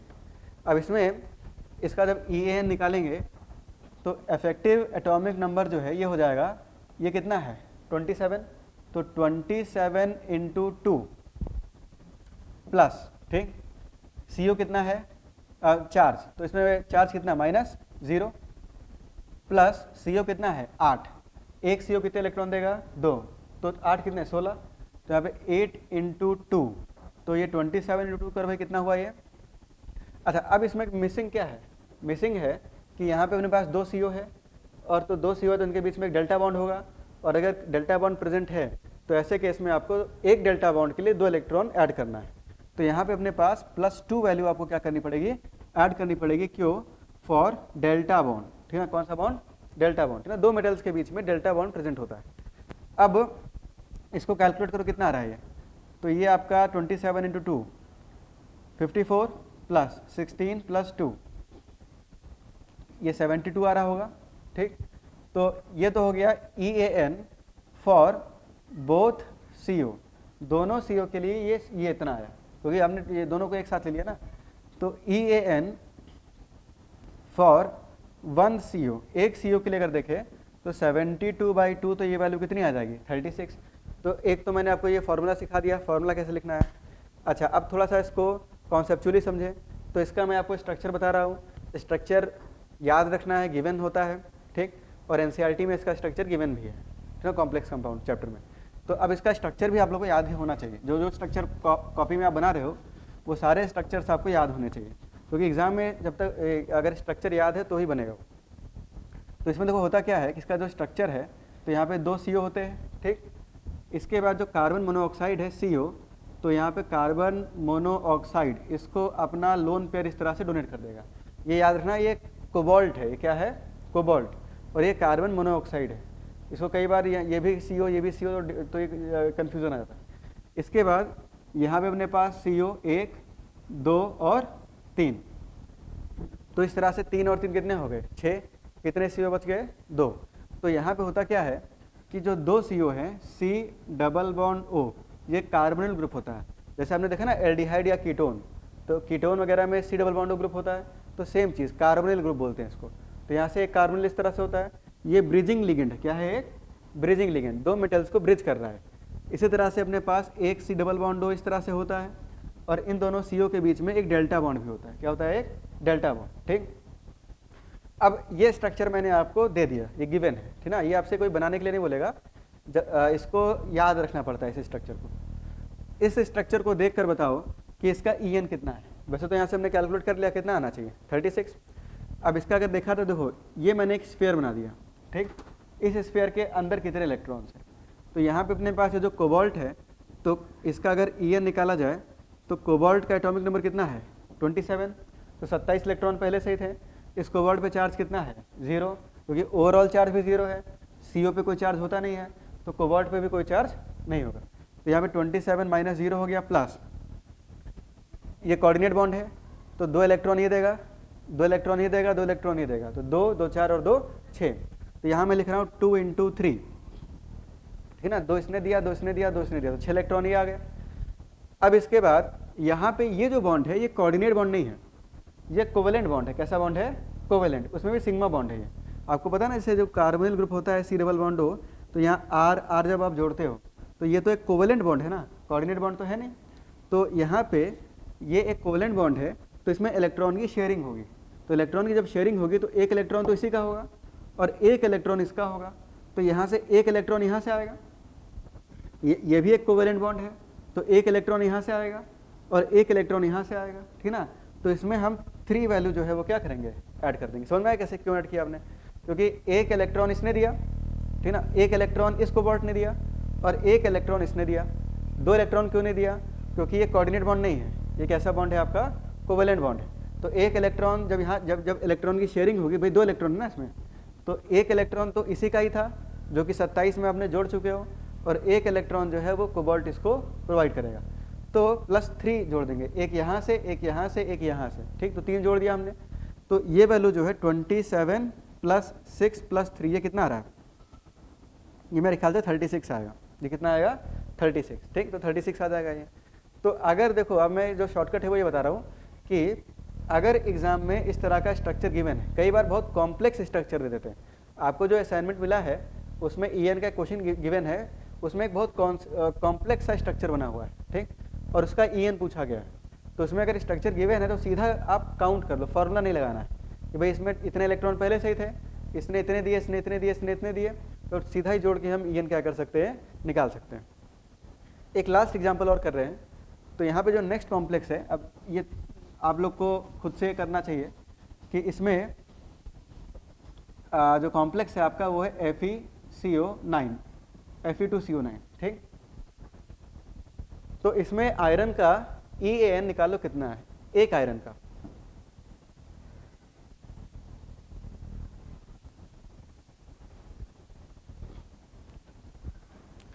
इसका भी जो स्ट्रक्चर है Fe2CO9, ये भी NCERT में गिवन है। ये तीनों ही गिवन है, मैंगनीज का Mn2CO10, इसके बाद आपका COCO8, और इसके बाद ये जो कॉम्प्लेक्स है आपका Fe2CO9, ये तीनों ही कॉम्प्लेक्स NCERT में इनका स्ट्रक्चर गिवन है। तो इसमें देखो, जो इफेक्टिव एटॉमिक नंबर होगा EAN, ठीक, फॉर बोथ आयरन, तो EAN फॉर बोथ आयरन, ये सब क्वेश्चंस क्लास में ही कर लेना, क्योंकि एग्जाम में आप देखोगे तो ये क्वेश्चन अक्सर आते हैं कि EAN कैलकुलेट करो। तो अगर सिंपल कॉम्प्लेक्स है तब तो कैलकुलेट कर सकते हैं, अगर थोड़ा टफ क्वेश्चन बन जाए इस तरह का तो भी हम उसको सॉल्व कर सकते हैं। ये सब अगर क्वेश्चन हो जाएंगे तो वो सिंपल वाले बड़े आराम से हो जाएंगे। तो इसमें Fe2CO10 के लिए अगर देखा जाए तो EN फॉर बोथ Fe, तो यहाँ पे आंसर सबका सही आ रहा है, 36 होगा, ठीक। तो इसमें Fe जो है इसका एटॉमिक नंबर कितना है, 26, तो 26 × 2 तो ये हो गया। इसके बाद इस पर चार्ज कितना हो जाएगा, 0। इसके बाद एक जो CO है वो 2 इलेक्ट्रॉन देगा, तो जो 9 CO है ये 9 × 2 + 2 क्यों ऐड किया, फॉर डेल्टा बॉन्ड। इसको जोड़ोगे तो ये आपका 72 आ जाएगा, ठीक है, कितना आ जाएगा, 72। तो EAN फॉर 1 Fe, तो ये हो जाएगा 72/2, तो ये वैल्यू कितनी आ जाएगी, 36। अब मैं इसका स्ट्रक्चर बना के भी प्रूफ कर रहा हूँ इस रिजल्ट को। तो इसका जो स्ट्रक्चर बनाएंगे जब,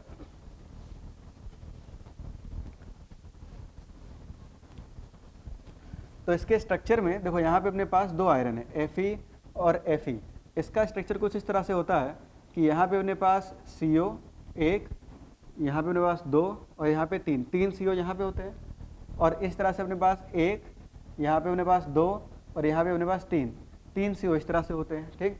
और 2 Fe के बीच में एक डेल्टा बॉन्ड होता है, ठीक ना, 2 Fe के बीच में क्या होगा, एक डेल्टा बॉन्ड। इसके बाद यहाँ पे देखो 3 3 6, तो ये हो गए, कितने बच गए, 3 और बच गए। तो 3 जो है वो इसको ब्रिज करते हैं इस तरह से, 1 2, और यहाँ पे अपने पास 3। अब इसको देखते हुए हम लोग EN निकालेंगे। तो जब EAN निकालेंगे, इफेक्टिव एटॉमिक नंबर, तो यहाँ पे ये आपका एक स्फीयर हो गया, ठीक। इस स्फीयर के अंदर हमें इलेक्ट्रॉन गिनने हैं, ठीक। तो यहाँ पे Fe के पास 26 इलेक्ट्रॉन तो पहले से ही थे, इस पर चार्ज 0 है तो -0 प्लस। अब यहाँ से हमें दिख रहा है कि 2 इलेक्ट्रॉन ये देगा, 2 ये देगा, और 2 ये देगा, 2 2 4 और 2 6, क्योंकि ये कोऑर्डिनेट बॉन्ड है। तो यहाँ पे अपने पास 6 × ठीक ना 6, तो यहाँ पे 3 × 2 हो जाएगा ये, प्लस। अब देखो जो गलती होती है वही मैं बस बता दूं कि ये कोऑर्डिनेट बॉन्ड नहीं है, ये कैसा बॉन्ड है, कोवेलेंट बॉन्ड। तो कोवेलेंट में शेयरिंग होती है, इक्वल शेयरिंग। एक इलेक्ट्रॉन Fe दिया है और एक इलेक्ट्रॉन कार्बन ने इसको दिया, तो इसका एक इलेक्ट्रॉन तो था ही, और एक इलेक्ट्रॉन जो है वो कार्बन ने इसको एक्स्ट्रा दे दिया, तो एक यहाँ से इलेक्ट्रॉन मिल गया, एक इलेक्ट्रॉन यहाँ से मिल जाएगा, एक इलेक्ट्रॉन यहाँ से, और एक इलेक्ट्रॉन यहाँ से। तो इसमें 4 इलेक्ट्रॉन एक्स्ट्रा आ जाएंगे। तो यहाँ पे प्लस ये कितना हो जाएगा आपका 4, तो इसको जोड़ोगे तो ये भी कितना आ जाएगा, 36 ही आएगा, ठीक। इसमें 6 6 4 10, ये कितना 36 आ गया है, ठीक। तो यहाँ से हम लोग EN निकाल सकते हैं। तो अगर इस तरह का क्वेश्चन गिवन है तो ये हमसे हो जाना चाहिए, ठीक। तो ये था अपना सिडविक EAN रूल, जिसमें हमने ये देखा कि अगर कोई कॉम्प्लेक्स है जिसका EN 36, 54 या 86 है, तो ऐसे कॉम्प्लेक्स नेचर में ज़्यादा स्टेबल होते हैं। ठीक, इसके अलावा फिर उसका फॉर्मूला हमने देखा कैसे निकालना है, EN। इसके अलावा हमने ये देखा कि जो मेटल के कार्बोनिल्स होते हैं वो सिडविक EN रूल को जनरली फॉलो करते हैं। इस पे कुछ इस तरह के क्वेश्चन बनते हैं। सबसे जो एलिमेंट्री क्वेश्चन है या जो सबसे ज़्यादा क्वेश्चन पूछे जाते हैं वो ये पूछे जाते हैं कि आपको 4 ऑप्शन दे देगा और बोलेगा कि कौन सा सिडविक EN रूल फॉलो कर रहा है, कौन सा सिडविक EN रूल नहीं कर रहा है। तो आपको कुछ नहीं करना है, सिर्फ EAN निकालना है। अगर वो 36, 54, 86 है तो वो रूल को फॉलो कर रहा है। अगर वो 36, 54, 86 वैल्यू नहीं है तो वो EN रूल को फॉलो नहीं कर रहा है। ठीक, और इस तरह के अगर 2 मेटल वाले क्वेश्चन आ गए तो ये ध्यान रखना, यहाँ पे एक डेल्टा बॉन्ड होता है तो हमें 2 इलेक्ट्रॉन को इस एक्सप्रेशन में क्या करना है, ऐड करना है, और यहाँ से हम इस वैल्यू को क्या करेंगे, निकालेंगे। तो ये था अपना सिडविक EN रूल। अब एक नया टॉपिक स्टार्ट करने जा रहे हैं, ठीक ना। और ये टॉपिक बहुत ही आसान टॉपिक है, थोड़ा लाइट टॉपिक है, इसमें समझना कम है, ठीक ना। और इस टॉपिक का नाम है IUPAC नॉमेनक्लेचर। तो हमें अब कॉम्प्लेक्स का जो है नाम लिखना सीखना है। तो IUPAC ने कुछ रूल्स दिए हैं, हमें बहुत ज़्यादा इसमें दिमाग नहीं लगाना है। वो जो रूल्स हैं उन रूल्स को फॉलो करना है और उन रूल्स को फॉलो करते हुए कंपाउंड्स के नाम लिखने हैं। ये टॉपिक बहुत ही आसान सा टॉपिक है, लेकिन हर साल एक ना एक क्वेश्चन IUPAC नॉमेनक्लेचर से होता है। अगर लास्ट ईयर के क्वेश्चन देखें, वो आपको कॉम्प्लेक्स दे देता है, बोलता है इसका करेक्ट IUPAC नाम क्या है, या फिर IUPAC नाम दे देता है और बोलता है इसका फॉर्मूला क्या है। तो बहुत ही आसान सा टॉपिक है और इससे क्वेश्चन भी आता है, तो इसलिए इस टॉपिक को अच्छे से समझेंगे। ठीक, तो नेक्स्ट है इसमें IUPAC nomenclature.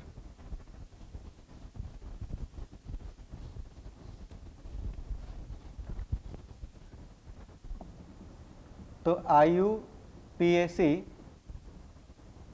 Nomenclature of complex compounds. तो IUPAC nomenclature of complex compounds.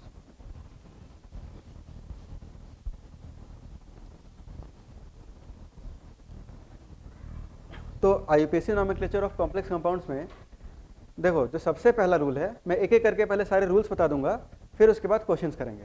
तो इसमें जो सबसे पहला रूल है, रूल नंबर 1, वो ये है कि कभी भी किसी सॉल्ट का नाम देंगे तो सॉल्ट में सबसे पहले हम कैटायन का नाम लिखेंगे, और कैटायन का नाम लिखने के बाद फिर इसका नाम लिखेंगे, एनायन का नाम लिखेंगे। फॉर एग्जाम्पल जैसे NaCl है, तो ये आपका कैटायन है, ये आपका क्या है, एनायन। तो सबसे पहले जब नाम लिखेंगे तो किसका नाम लिखेंगे, कैटायन का, सोडियम। फिर एनायन का नाम लिखेंगे, क्लोराइड, तो इसका नाम हो जाएगा सोडियम क्लोराइड।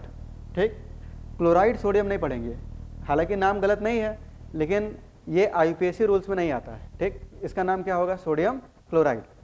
अच्छा, इसी तरह से अगर मान लो कोई कॉम्प्लेक्स है, जैसे ये तो आपका कैटायनिक पार्ट हो गया, और ये जो कॉम्प्लेक्स है वो एनायनिक है, तो पहले हम क्या लिखेंगे, सोडियम, फिर इस कॉम्प्लेक्स का नाम लिखेंगे। ठीक, तो हमेशा पहले कैटायनिक फिर एनायनिक।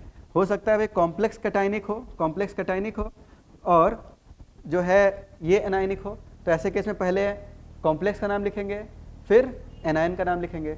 या ये भी पॉसिबल है कि कैटायनिक कॉम्प्लेक्स हो और कैटायनिक एनायनिक कॉम्प्लेक्स हो, ठीक ना भाई, ये भी कॉम्प्लेक्स हो, ये भी कॉम्प्लेक्स हो।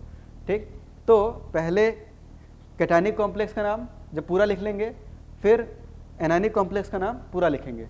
स्पेस कहीं भी नहीं होता है, लेकिन थोड़ा सा कैटायन एनायन के बीच में स्पेस दिया जाता है ताकि समझने में आसानी हो। लेकिन IUPAC के रूल्स के अकॉर्डिंग जब एक नाम लिखा जाता है तो नाम में कहीं भी स्पेस नहीं होना चाहिए, कॉमा या डैश, हाइफन, ये सब लगा सकते हैं। ठीक, अच्छा, इसके बाद एक चीज़ यहीं पे बता दे कि कई बार क्वेश्चन जब वो देता है तो कॉम्प्लेक्स इस तरह से लिख देगा। ठीक, बोलेगा इसका नाम लिखो। अब उसमें हम लोग 4 से नहीं सीधा नाम लिखना शुरू कर देते हैं, क्योंकि रूल पता होता है और सिंपल से रूल्स भी हैं, तो हम सीधा ही नाम लिखना शुरू कर देते हैं। लेकिन गलती क्या होती है कि वो एनायनिक यहाँ लिखेगा, कैटायनिक यहाँ लिखेगा। ठीक, पहले एनायनिक कॉम्प्लेक्स लिख देगा, फिर किसको लिख देगा, कैटायनिक कॉम्प्लेक्स को लिख देगा। वो चीज़ नहीं ऑब्जर्व करते हैं और नाम अपना गलत हो जाता है ना। पहले इसका नाम नहीं लिखना है, पहले इस कॉम्प्लेक्स का नाम लिखना है, फिर इस कॉम्प्लेक्स का नाम लिखना है। तो पहला रूल ये कहता है कि जब भी हम किसी सॉल्ट का नाम लिखेंगे तो सबसे पहले किसका नाम लिखेंगे, कैटायनिक पार्ट का, फिर किसका नाम लिखेंगे, एनायनिक पार्ट का। तो मैं रूल्स को लिख भी रहा हूँ यहाँ पे, ठीक ना। तो रूल नंबर 1 जो है, तो रूल नंबर 1 ये है कि in the naming of salt cationic part is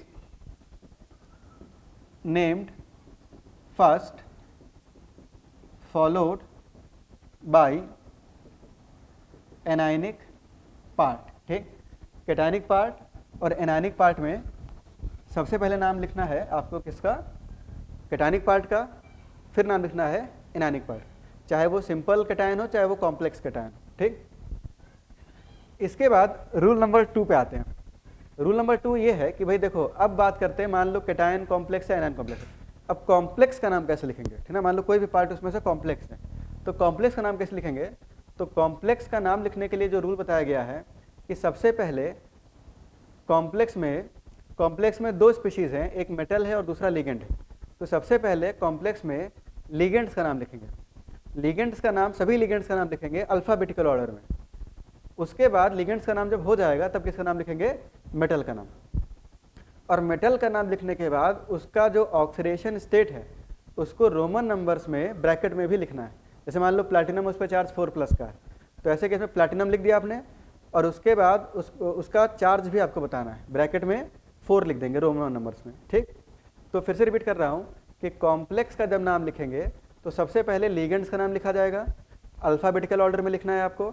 उसके बाद लिगेंड्स का नाम जब पूरा हो जाएगा तब किसका नाम लिखेंगे, मेटल का नाम लिखेंगे, और उसके ऊपर जो चार्ज है वो भी आपको मेंशन करना है, ठीक है, रोमन नंबर्स में ब्रैकेट के अंदर। तो रूल नंबर जो 2 है, तो रूल नंबर 2 ये है कि in the naming of complex, तो in the naming of complex ligands are named first. तो लिगेंड्स आर नेम्ड फर्स्ट, सबसे पहले लिगेंड्स का नाम लिखेंगे, फॉलोड बाय, अच्छा फर्स्ट इन अल्फाबेटिकल ऑर्डर, ठीक है ना। तो in alphabetical order followed by the name of, तो followed by the name of metal, फिर मेटल का नाम लिखेंगे। ठीक, विद इट्स ऑक्सीडेशन स्टेट, उसका ऑक्सीडेशन स्टेट लिखना भी जरूरी है, अगर नहीं लिखोगे तो नाम गलत मान लिया जाएगा। ठीक, in Roman numbers, Roman number मुझे लगता है आपको पता ही होगा भाई, ठीक ना, ये नहीं 1 2 3 4 लिख दिया, ये 4 जगह 4+ है तो 4 लिख दिया तो गलत हो जाएगा। रोमन नंबर में लिखना है इन ब्रैकेट्स या पैरेंथेसिस, तो इन पैरेंथेसिस मतलब कि ब्रैकेट में ही उसको लिखना है। ठीक, जैसे एग्जाम्पल के लिखूँ मैं, तो यहाँ पे जैसे सपोज करो PTFClBrI, इस तरह से, इसका कोऑर्डिनेशन नंबर 4 है, इस पर 2+ का चार्ज है। ठीक, तो ये आपको कॉम्प्लेक्स दिया गया। ठीक, अब इसमें हमें इसका नाम लिखना है, तो नाम लिखना है तो देखो सबसे पहले ये आपका फ्लोराइड है, अभी मैं नाम एनायन, अभी लिगेंड का इंडिविजुअल नाम लिखना भी सीखेंगे, तो इसको बोलेंगे फ्लोराइडो, क्या बोलेंगे, फ्लोराइडो, इसको बोलेंगे क्लोराइडो, इसको बोलेंगे ब्रोमाइडो, और इसको क्या बोलेंगे, आयोडाइडो। तो जब नाम लिखना शुरू करेंगे तो अल्फाबेटिकली सबसे पहले किसको लिखोगे, ब्रोमाइडो, पहले लिखेंगे ब्रोमाइडो, ब्रोमाइडो के बाद लिखेंगे क्लोराइडो, क्लोराइडो के बाद क्या लिखेंगे, आयोडाइडो, उसके बाद क्या लिखेंगे, फ्लोराइडो, चारों के नाम लिख दिए। उसके बाद फिर लिखेंगे प्लैटिनेट, क्या लिखेंगे, प्लैटिनेट, ठीक ना। अब इसका नाम कैसे लिखना है मैं समझा रहा हूँ। ठीक, तो मेटल का नाम लिख दिया, उसके बाद फिर ब्रैकेट में 2 भी लिखना है, चार्ज, फिर ब्रैकेट में लिखेंगे 2। ठीक, तो इस तरह से इसका नाम लिखा जाएगा। अच्छा, इसके बाद इससे और ध्यान रखेंगे कि जैसे मान लो अगर कोई लिगेंड, ठीक ना, एक से ज़्यादा है, एक ही लिगेंड एक से ज़्यादा है, तो ऐसे केस में डाई, ट्राई, टेट्रा वगैरह हमें यूज़ करना है, बिल्कुल ऑर्गेनिक की तरह, जैसे ऑर्गेनिक में यूज़ करते हैं। और ये भी आपको पता है कि डाई, ट्राई, टेट्रा, पेंटा, ये सब जो है अल्फ़ाबेटिकल कंसिडरेशन में नहीं आते हैं। ठीक, जैसे मान लो Cl2 है तो ये डाईक्लोरो हो गया, डाईक्लोराइडो, तो डाईक्लोराइडो में D प्रीफर किया जाएगा क्या, नहीं, क्लोराइडो का C प्रीफर किया जाएगा। ठीक, तो इसका भी नाम जो होगा वो क्या हो जाएगा, ब्रोमाइडो, फिर किसको लिखेंगे, डाई क्लोराइडो, फिर किसको लिखेंगे, आयोडाइडो, फिर किसको लिखेंगे हम लोग, फ्लोराइडो। सुनना है चीज़। तो इसमें रूल नंबर जो नेक्स्ट है, रूल नंबर 3, ये रूल आपको पता है लेकिन फॉर्मेलिटी के लिए इसको मैं लिख दे रहा हूँ। ठीक, कि इफ एनी लिगेंड, इसको इस तरह से लिखें, if more than one same kind of ligand is present, then di, tri, tetra, penta, etc. prefix is used before the name of ligand. ligand के नाम के पहले आपको डाई, ट्राई, टेट्रा वगैरह ये यूज़ करना है, ठीक। जैसे मान लो H2O है तो H2O को एक्वा बोलते हैं, अभी समझाऊंगा मैं, लिगेंड्स का सब नाम मैं लिखवाऊंगा अभी, ठीक। तो H2O क्या बोलते हैं हम लोग? एक्वा। अब मान लो 2 H2O हैं तो हम क्या लिखेंगे? Die aqua. 3 H2O है तो क्या लिखेंगे? ट्राई एक्वा, ठीक। तो अगर कोई लिगेंड एक से ज़्यादा है तो डाई ट्राई हमें यूज़ करना है। इसमें भी एक चीज़ ध्यान रखना कि डाई, ट्राई, टेट्रा वगैरह ये सब जो है अल्फ़ाबेटिकल कंसिडरेशन में नहीं आएगा, ठीक। इसके बाद एक पॉइंट और है इसमें, ये इंपॉर्टेंट पॉइंट भी है कि अगर किसी लिगेंड के नाम में ऑलरेडी डाई ट्राई अगर यूज्ड है तो ऐसे केस में हमें बिस, ट्रिस, टेट्रा किस, पेंटा किस ये सब प्रीफिक्स हमें यूज़ करने पड़ते हैं। तो नेक्स्ट जो रूल है, रूल नंबर 4, इसको भी समझ लें। तो रूल नंबर जो 4 है, rule number 4, if di, tri, tetra, penta, etc, ठीक, prefix are already used in the name of ligand. अगर ligand के नाम में डाई, ट्राई, टेट्रा, पेंटा ये सब ऑलरेडी टर्म्स यूज्ड किए हुए हैं तो ऐसे केस में देन तो हमें फिर डाई ट्राई नहीं यूज़ करना है, ठीक। Then bis, tris, tetrakis, pentakis, etc prefix are used. जैसे ऑर्गेनिक में आपने देखा ये बिस का मतलब क्या होता है? 2, ना, ये पढ़ा होगा ना नोमेनक्लेचर में। ट्रिस का मतलब क्या होता है? 3। तो बिस जो है, बिस का मतलब होता है 2। जैसे डाई का मतलब 2, ऐसे बिस का मतलब भी 2। ट्रिस का मतलब क्या हुआ? 3। टेट्रा किस का मतलब क्या हुआ? 4। पेंटा किस का मतलब क्या हुआ? 5, ठीक। तो ये टर्म हमें यूज़ करने। फॉर एग्जाम्पल समझे इसको। जैसे ईएन है, ईएन का पूरा नाम क्या था भाई? इथाइलिन डायमीन, ठीक। तो जो ईएन है, ईएन का नाम है इथाइलिन अमीन, ठीक। तो ये जो लिगेंड है आपका ईएन, इथिलीन डायमीन, इसके नाम में ऑलरेडी डाई यूज्ड है, ठीक ना। ऑलरेडी जो डाई टर्म है ये यूज़ किया हुआ है। तो अगर मान लो किसी कॉम्प्लेक्स में 2 इथाइलिन डायमीन है तो इसके पीछे अब डाई नहीं लगाना है, ठीक ना। डाई इथाइलिन डायमीन कभी नहीं लिखेंगे, हम क्या लिखेंगे? बिस, ठीक ना, बिस टर्म यूज़ करेंगे। तो जैसे मान लो कोई कॉम्प्लेक्स है एम और यहाँ ईएन का होल ट्वाइस, तो यहाँ पे अगर आपने लिख दिया डाई इथाइलिन डाई अमीन तो ये नाम जो है ये पूरी तरह से क्या होगा? गलत हो जाएगा। इसका जो सही नाम है वो होगा बिस, और उसके बाद जनरली इसको ब्रैकेट में लिखते हैं। किसमें लिखते हैं? ब्रैकेट। बिस के बाद एक ब्रैकेट बनाया जाता है। तो ब्रैकेट यहाँ पे इथाइलिन डाई अमाइन ये टर्म हम यहाँ पे यूज़ करेंगे। रूल्स का समझते चलो, फिर जैसे जैसे रूल्स जो है अपने ख़त्म हो जाएंगे फिर एग्जाम्पल्स पे आएंगे और उन एग्जाम्पल्स का हमें फिर नाम देना होगा। इस पर हर साल एक नया क्वेश्चन आता है और बहुत ही ईजी सा टॉपिक है ये, ठीक ना। इसमें बस रूल समझना। तो ये हो गया। अब यहाँ तक हमने ये देखा कि किसी भी कॉम्प्लेक्स का जब नाम देंगे तो सबसे पहले कैटायनिक पार्ट, उसके बाद फिर हम किसका नाम देंगे? Anionic part. कॉम्प्लेक्स का नाम कैसे देंगे? तो सबसे पहले लीगेंड, फिर किसका नाम देंगे? मेटल। लीगेंड को अल्फ़ाबेटिकली लिखेंगे हम। कोई लीगेंड अगर एक से ज़्यादा है तो डाई, ट्राई, टेट्रा वगैरह यूज़ करना है। लेकिन अगर लीगेंड के नाम में ऑलरेडी डाई, ट्राई, टेट्रा वगैरह यूज्ड है, जैसे EDTA का फॉर्मूला क्या है? Ethylene diamine tetraacetate. तो ऐसे केस में डाई, ट्राई वगैरह ऑलरेडी क्या है? यूज्ड है। तो हमें डाई, ट्राई नहीं यूज़ करना है, फिर क्या यूज़ करना है? बिस, ट्रिस, टेट्राकिस, ये सब टर्म हम यहाँ पे यूज़ करेंगे, ठीक। अब नेक्स्ट क्वेश्चन ये है कि आपने बोला भाई लिगेंड पहले लिखना है, मेटल बाद में लिखना है। तो नेक्स्ट ये है कि लिगेंड्स को कैसे लिखेंगे, यानी किस लिगेंड के लिए क्या यूज़ करेंगे, और मेटल्स को कैसे लिखेंगे, ठीक। तो अब नेक्स्ट हम लोग बात करेंगे नेमिंग ऑफ मेटल। सबसे पहले समझेंगे मेटल्स को कैसे नाम देना है, फिर समझेंगे लिगेंड्स को कैसे नाम देना है। तो नेक्स्ट है आपका naming of metals.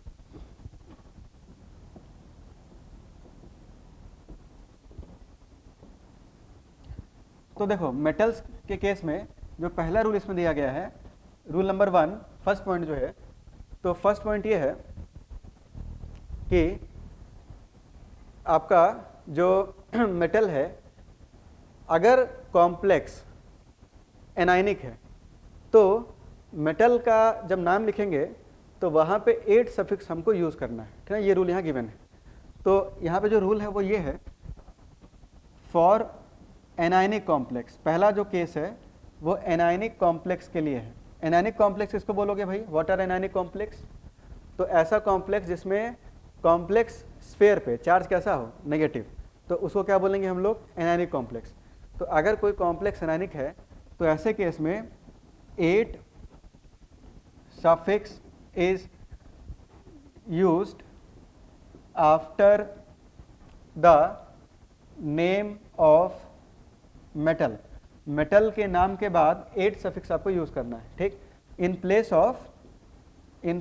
Of EM, जैसे मेटल के लास्ट में ईएम वगैरह जुड़ा होता है, जैसे यूरेनियम, इस तरह ईएम लगा रहता है, ठीक। जैसे प्लैटिनम तो लगा था ना साथ लास्ट में। इसके बाद आपका इन ईएम, जैसे मॉलिब्डेनियम, तो मॉलिब्डेनियम में इनियम लगा होता है लास्ट में, ठीक। तो इस तरह से, या नम ETC। तो मेटल के लास्ट में जो ये सब टर्म्स लिखे होते हैं इनकी जगह पर आप क्या यूज़ करोगे? 8 कब यूज़ करना है कि जैसे अगर आपका जो कॉम्प्लेक्स है, यहाँ पे मेटल है, यहाँ पे लिगेंड है MLN, ठीक, और कॉम्प्लेक्स पे चार्ज कैसा है? नेगेटिव चार्ज है, यहाँ पे चार्ज कैसा है? नेगेटिव। ऐसे केस में जब मेटल का नाम लिखा जाएगा तो मेटल का जब नाम लिखेंगे तो वहाँ सफिक्स क्या लगाएंगे? 8। और यही पहचान भी है कि कोई कॉम्प्लेक्स पे चार्ज कैसा है? नेगेटिव। अगर हमने कोई नाम लिखा है और मेटल के लास्ट में 8 लगा, जैसे प्लैटिनेट, फेरेट, प्लम्बेट, मॉलिब्डेट, इस तरह से लिखा हुआ है, क्रोमेट, तो हम समझ जाएंगे कि जो कॉम्प्लेक्स है वो कैसा है? नेगेटिव, ठीक ना।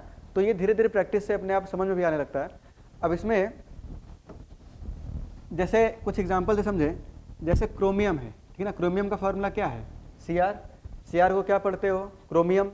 लेकिन अगर यहाँ नाम लिखा जाए इस रूल के हिसाब से तो हम लोग Cr को क्या लिखेंगे? क्रोमेट, ठीक ना। EM की जगह पर 8 लगा देना है। इसी तरह से जैसे आपका MO है तो मॉलिब्डेनियम, ठीक है, तो लास्ट में यहाँ पे इनियम लगा होता है, ठीक। तो मॉलिब्डेनियम के जगह पर अपने पास क्या हो जाएगा? मॉलिब्डेट। इसी तरह से Fe को क्या लिखेंगे हम लोग? फेरेट, ठीक ना। इसी तरह से Pt को क्या लिखोगे? प्लैटिनेट। इसी तरह से Pb को क्या लिखेंगे? प्लम्बेट, तो ये प्लम्बेट हो जाएगा। इसी तरह से आपका जो Sn है इसको क्या लिखेंगे? स्टेनेट हो जाएगा। इसी तरह से आपका Cu, तो Cu को क्या लिखेंगे हम लोग? क्यूप्रेट, ठीक ना। ये सब मैं एक एक डिटेल में बता रहा हूँ ताकि अगर कोई क्वेश्चन आए तो वो क्वेश्चन हमसे ज़रूर होना चाहिए। इसके बाद नेक्स्ट अगर बात करें Au, तो Au को क्या बोलेंगे हम लोग? ऑरेट। Ag, तो Ag को क्या लिखेंगे हम लोग? अर्जेंटेट। इसी तरह से Pd, तो यहीं पे लिख रहे हैं जो आपका Pd है, तो Pd को हम लोग लिखेंगे पैलेडियम, तो ये पैलेडेट हो जाएगा, ठीक। इसी तरह से Hg, तो Hg को हम लोग लिखेंगे हाइड्राजाइरेट। इसको मर्क्यूरेट भी लिख सकते हैं, तो मर्क्यूरेट। इसी तरह से निकल से क्या बन जाएगा? निकलेट, ठीक। आपका जिंक से क्या बन जाएगा? जिंकेट, ठीक। टाइटेनियम से क्या बन जाएगा? टाइटेनेट, ठीक। कोबाल्ट से क्या बन जाएगा? कोबाल्टेट, ठीक। कोबाल्ट जो है 8 लगा देना लास्ट में, तो कोबाल्टेट। तो आगे बस कॉमन सेंस थोड़ा सा यूज़ करना है, कुछ खास नहीं बताया मैंने इसमें। मेटल के लास्ट में आपको 8 को जोड़ देना है। ये कब करेंगे हम लोग? कंडीशन क्या है? कॉम्प्लेक्स कैसा होना चाहिए? एनायनिक होना चाहिए, तभी 8 लगाना है, ठीक। नेक्स्ट है, अगर कॉम्प्लेक्स आपका कैटायनिक है या न्यूट्रल है तो ऐसे केस में हमें कोई सफिक्स यहाँ यूज़ नहीं करना है। जो मेटल का नाम है वही चुपचाप लिखना है। प्लैटिनम को प्लैटिनम लिखेंगे, निकल को निकल लिखेंगे, कोबाल्ट को कोबाल्ट, ठीक ना। Fe को आयरन लिखना है, जो नॉर्मल नेम है। Ag को सिल्वर लिखना है, Au को गोल्ड लिखना है, Hg को मर्क्यूरी लिखना है, ठीक। तो जो नॉर्मल नेम है वही लिखना है, कोई सफिक्स यहाँ पे यूज नहीं करना है। तो इसमें जो सेकंड है आपका,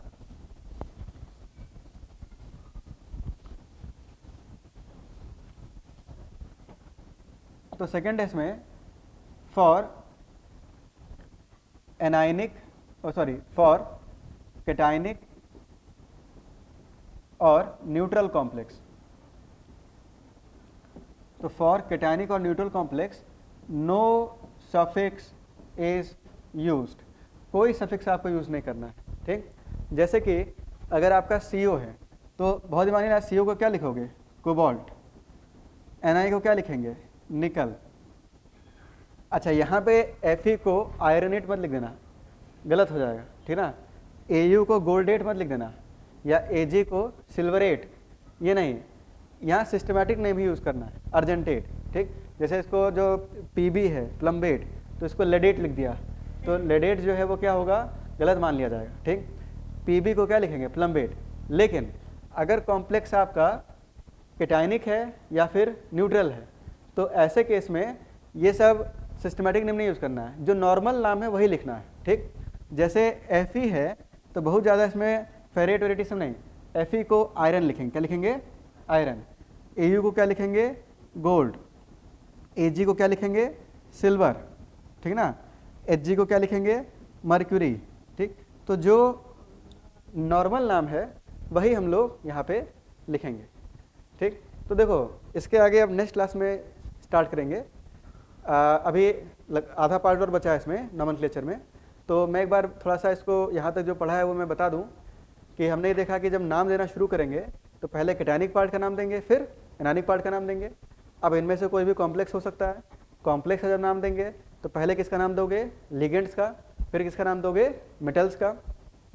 लिगेंड्स को अल्फ़ाबेटिकल ऑर्डर में ही लिखना है। इसके बाद जब मेटल का नाम देंगे तो अगर कॉम्प्लेक्स एनाइनिक है, मतलब कॉम्प्लेक्स पे जो कॉम्प्लेक्स है, मेटल पे चार्ज नहीं, कॉम्प्लेक्स पे चार्ज अगर माइनस है, ठीक। कॉम्प्लेक्स अगर एनाइनिक है तो मेटल का जब नाम लिखा जाएगा तो 8 सफिक्स वहाँ पे यूज़ किया जाएगा।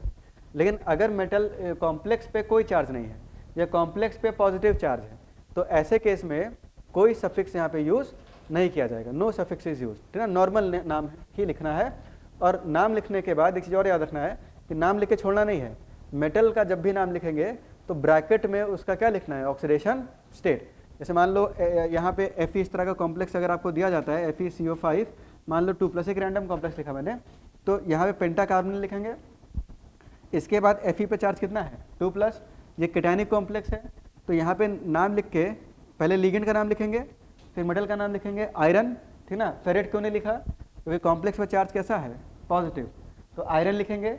और उसके बाद ब्रैकेट में ये आपका रोमन नंबर्स में 2 लिखना जरूरी है। अगर ये नहीं लिखेंगे तो नाम गलत मान लिया जाएगा, ठीक। नेक्स्ट बात करेंगे नेक्स्ट क्लास में अब नेमिंग ऑफ लिगेंड्स। मेटल मैंने बता दिया, मेटल बहुत सिंपल सा था, इतना ही है बस। नेक्स्ट बात करेंगे कि लिगेंड्स का जब नाम दिया जाएगा तो लिगेंड्स को कैसे नाम दिया जाता है, ठीक है ना। तो उसका भी एक पर्टिकुलर रूल है, तो उसको नेक्स्ट क्लास में समझेंगे। आज के लिए इतना ही, थैंक यू।